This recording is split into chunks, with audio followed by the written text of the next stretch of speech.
I never expected a single offhand comment, said with zero thought, zero intention, and zero awareness, to become the sentence that rewired my entire life. It happened on a Tuesday night in late September, and I remember that detail because I had just gotten off a double shift at the garage where I worked, and Tuesdays were the days I felt most like a human being running on fumes. I was 24. I was tired in that specific way where your body moves but your brain is somewhere else entirely, and I drove to my best friend's house because that was just what I did when I had nowhere better to be.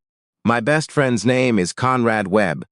We had known each other since 7th grade, back when we were both awkward kids trying to figure out which lunch table to sit at. He was the kind of guy who made every room feel less serious, and I was the kind of guy who appreciated that more than I knew how to say. We'd been through everything together, 2 years of playing on the same baseball team, one disastrous road trip to Nashville that we don't fully talk about, and more late nights watching football than I could count. He was family to me in the way that didn't require any paperwork. Conrad lived with his mother in a house on Ridgemont Drive, just outside of Dayton, Ohio. It was a 2-story place with a wide front porch and a garden along the side that was always slightly overgrown in a way that felt intentional. His father had been out of the picture since Conrad was around 9. I never knew the full story and Conrad didn't offer it, so I never pushed. What I did know was that his mother had held that house together on her own for 15 years, and she'd done it without ever making it seem like a burden.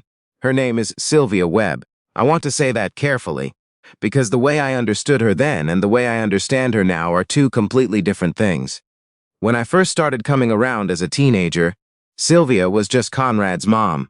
She made sandwiches when we were hungry, asked us how school was going without actually expecting detailed answers, and occasionally told Conrad to turn the TV down. She worked as a physical therapist at a rehab center on the other side of town, and she always came home with that quiet kind of exhaustion that people carry when they spend all day helping other people move through pain. I respected her the way you respect a friend's parent, distantly, automatically, without much thought. By the time I was 24, she was 47. She still worked the same job.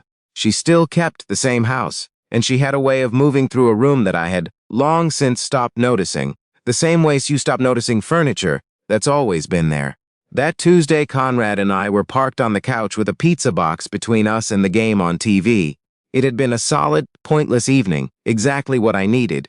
Sylvia had gotten home around 8, still in her work clothes, her dark blonde hair pinned up and a few strands coming loose around her face. She set her bag down by the door, said something to Conrad about dishes in the sink, and then leaned in the doorway for a moment and asked if we wanted anything before she went upstairs. Conrad waved her off without looking away from the screen, and I don't know exactly why I said what I said next. Honestly, I think I was just tired enough that the filter between my brain and my mouth had gone completely offline. She walked past toward the kitchen, and I turned back to the TV, and something in my head made a stupid comparison between her and the woman I had just broken up with 2 weeks earlier. My ex had been 22 and had also made my life difficult in ways I was still processing. And I just said it out loud, like an idiot. I told Conrad that his mom was more put together than any girl I had ever actually dated. The words landed in the room and stayed there. Conrad turned and looked at me slowly, the way you look at someone who has just said something that requires a moment to fully register. I laughed immediately. That nervous, covering laugh. I said something like, "Come on, you know what I meant. I just meant she actually has it together." It was a compliment, not a weird one. Conrad stared at me for another beat and then shook his head and turned back to the game. He said, "Man, I don't even know what to do with that," and then let it go, the way Conrad usually let things go, with mild, exasperate comment. I thought it was over. It wasn't, because Sylvia had not gone to the kitchen yet. She had stopped in the hallway. I don't know how much she heard, but when she reappeared in the doorway a few seconds later, her expression was different, not angry, not embarrassed. There was something else in it, something that I couldn't immediately name, and she looked at me for a moment with her head tilted slightly and said, very calmly, that she appreciated that. And then she said something that made the room go completely sideways. She said, "If you ever want to grab coffee sometime, I'm around." Nobody moved. Conrad made a sound that was somewhere between a laugh and a protest. I think he assumed she was joking. I assumed she was joking. I smiled and said something deflecting and forgettable. Sylvia gave a small, unreadable smile back, said goodnight, and walked upstairs. The rest of the evening was strange. Conrad and I watched the rest of the game, but the energy in the room had shifted in a way neither of us addressed directly. At some point, he said, "She was obviously kidding," and I agreed, and we both let that be the end of it. But on the drive home, I couldn't stop turning it over. She had not laughed when she said it. There was no punchline.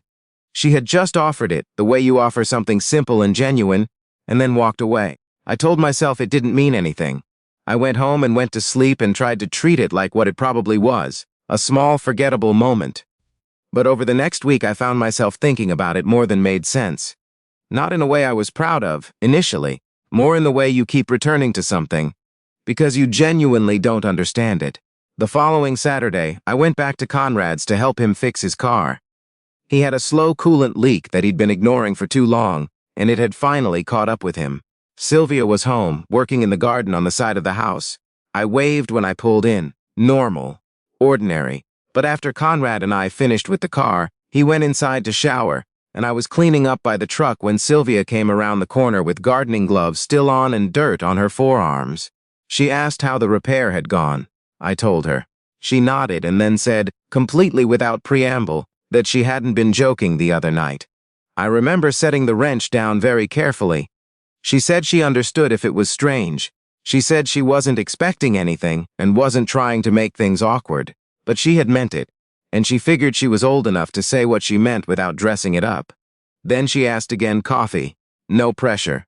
I stood there in the driveway with engine grease on my hands and looked at this woman who I had known peripherally for over a decade, and for the first time I actually looked at her.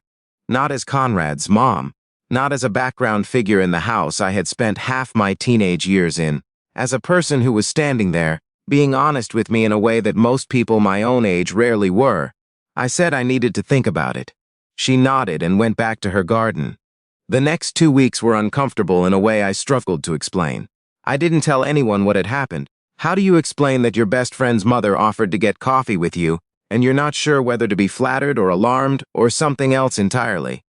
I drove to work. I came home. I stared at the ceiling more than usual. What kept pulling me back wasn't the flattery of it. It was the way she had said it. Twice now.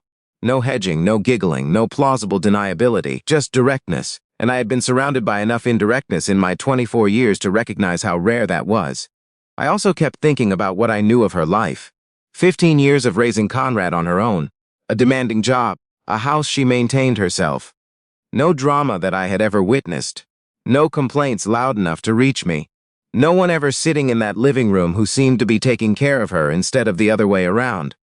There was something in that picture that I hadn't let myself fully see before. About 3 weeks after that conversation in the driveway, I called Conrad and asked if I could come over. Not to hang out, because I needed to talk to him. That conversation was the hardest one I have had in my adult life. I told him what his mother had said. I told him I was confused.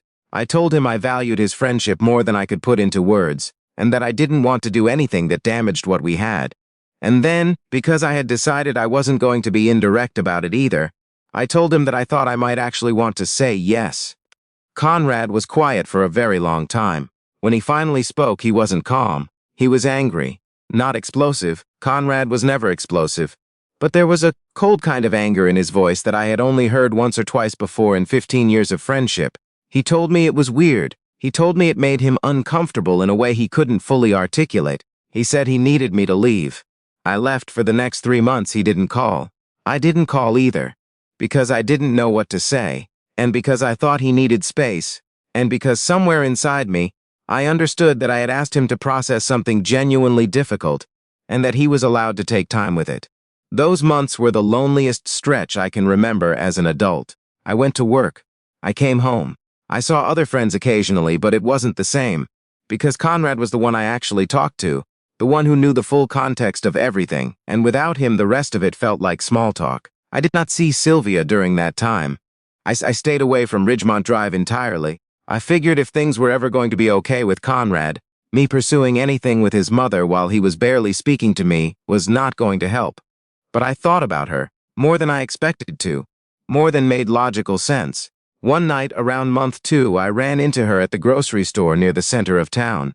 It was a Wednesday evening, and she was in the cereal aisle with a basket over one arm and we nearly walked into each other at the end of the row. We both stopped. The moment stretched in a way that felt much longer than it probably was. She asked how I was doing. I said fine and asked the same. She said she knew things had been difficult with Conrad, and that she was sorry if she had caused any of that. I told her she hadn't caused anything, which was mostly true, and that Conrad would come around, which I hoped was true. Then she said something I have thought about many times since. She said that she had not made the offer lightly, that at 47 she had gotten past the age of saying things she didn't mean just to fill silence, and that whatever I decided was okay, but she wanted me to know it had been genuine. I stood in the cereal aisle for a moment, and then I said, quietly, that I knew, and that I was still thinking. She nodded. She picked up a box of granola and she said, "Take the time you need. I'm not going anywhere." And she walked away. I stood there for probably 30 seconds before I remembered I was supposed to be buying pasta. It was Conrad who eventually broke the silence between us. About a month after the grocery store run-in, he texted me late on a Friday night. Just, "You free tomorrow?" We met at the diner on 5th where we used to go after baseball games. He was already there when I arrived, sitting in the booth with a coffee in front of him, and the look on his face of someone who had worked through something difficult and come out the other side still tired. He talked first. He said that he'd spent those months thinking, and that his initial reaction had been about him, about what it meant for him, how it felt, what people would think, whether his life would be weird in some way he couldn't anticipate, and he wasn't apologizing for that reaction, because he thought it was a fair thing to feel. But he had also, in that same time, started paying attention in a way he hadn't before. He told me that he had noticed, maybe for the first time, how often his mother ate dinner alone, how she had stopped mentioning plans on weekends, how she had become quieter in a way that wasn't sadness exactly, but that looked a lot like someone who had gradually stopped expecting things to change. He said he had been living in that house for 26 years and had somehow managed to stop actually seeing the person who kept running. That wrecked me a little. Not because it was dramatic, because it was honest. He told me he was not there yet. He told me it was still weird and probably would be for a long time. But he also said that his mother was a person and not just a role, and that if she wanted something that made her life better, he didn't have the right to be the reason it didn't happen. Then he looked at me across the table and said, "Don't screw this up, and don't screw us up either." I told him I would do everything I could to make sure neither of those things happened. He ordered eggs and changed the subject. The way Conrad changes subjects when the heavy part of a conversation is over. Abruptly and without ceremony, we sat there for 2 hours. By the time we left, it felt like something had been stitched back together. Imperfectly, carefully, but back together. I called Sylvia that evening. She answered on the second ring. I told her I was done thinking.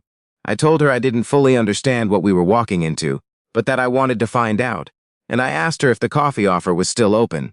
She was quiet for a second, and then she said, "How's Sunday?" Our first date was coffee at a small downtown called Bellevue and Sons, the kind of spot where the tables are close together and there's always low jazz playing.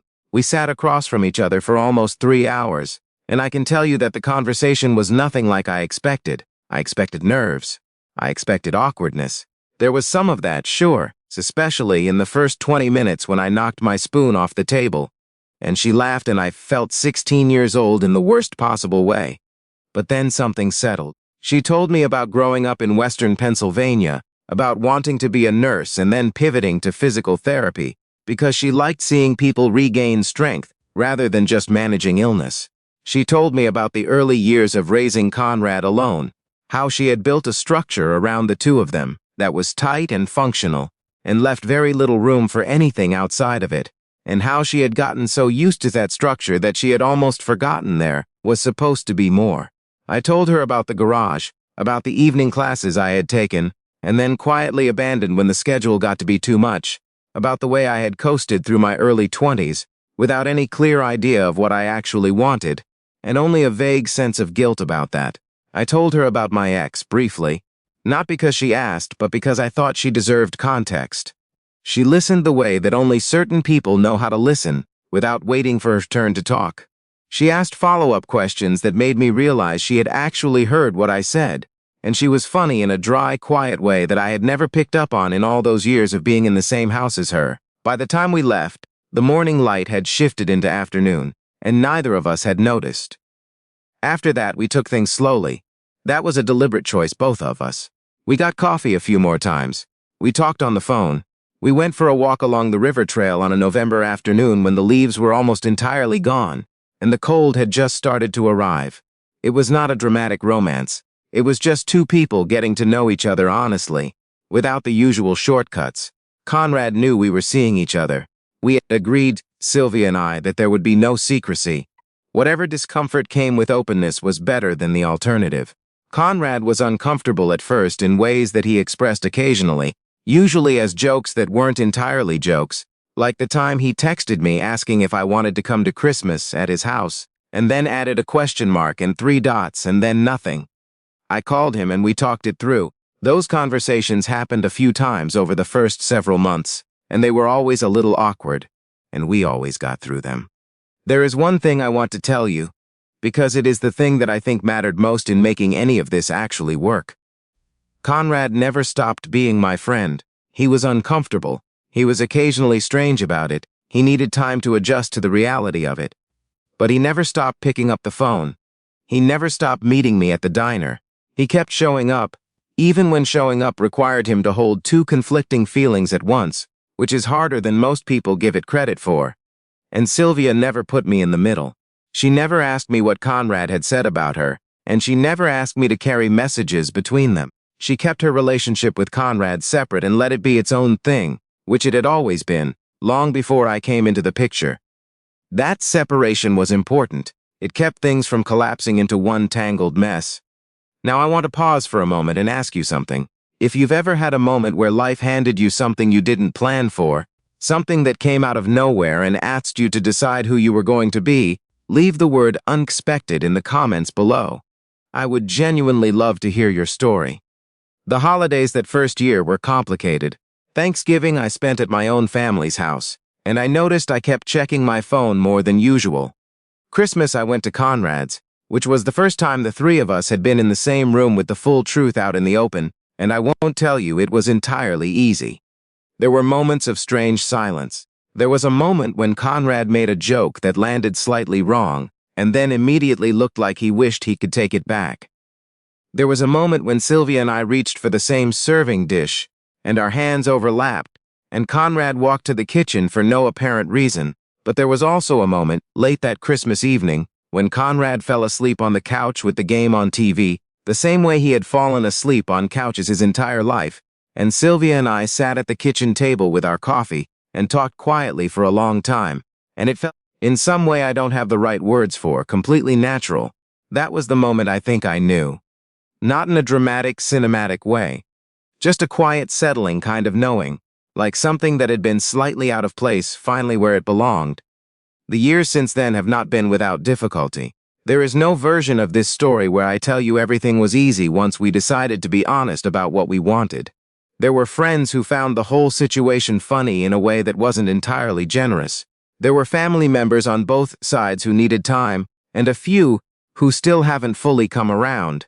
There were moments where the age difference felt abstract, and moments where it felt very concrete, like the first time we were at a restaurant, and the server addressed her as ma'am and me as buddy in the same sentence, and we both pretended not to notice.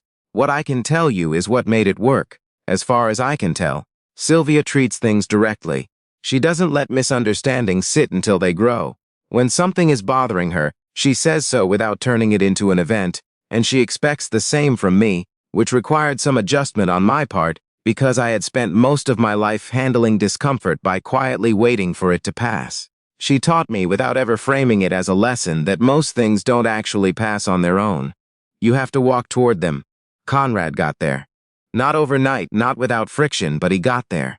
There was a specific night, maybe 18 months into things, when the 3 of us were at his place for a game, pizza boxes on the coffee table, the same as always, and something happened on TV that made all 3 of us laugh at exactly the same moment, and I looked around and thought about the night it all started, and how far the distance was between that night and this one. Conrad caught me looking and he said, "What?" And I said, "Nothing. Just weird how things turn out." And he said, "Yeah," and reached for another slice of pizza. That was it. That was the whole conversation. But something about it felt like the period at the end of a very long sentence. Sylvia and I have been together for 4 years now. We live together in a house about 10 minutes from Conrad, which was a compromise we arrived at naturally without too much discussion. Close enough to keep the connection, far enough to have our own space. She still works at the rehab center. I took over as the shop manager at the garage 18 months ago, which was not something I had planned, but turned out to fit better than most things I had planned. I am 28.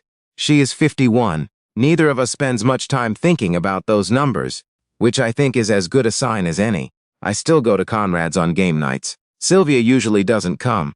That's her choice, not an exile. She has always maintained that Conrad needs a space that is fully his without any complicated overlay, and I respect that more than I can easily articulate.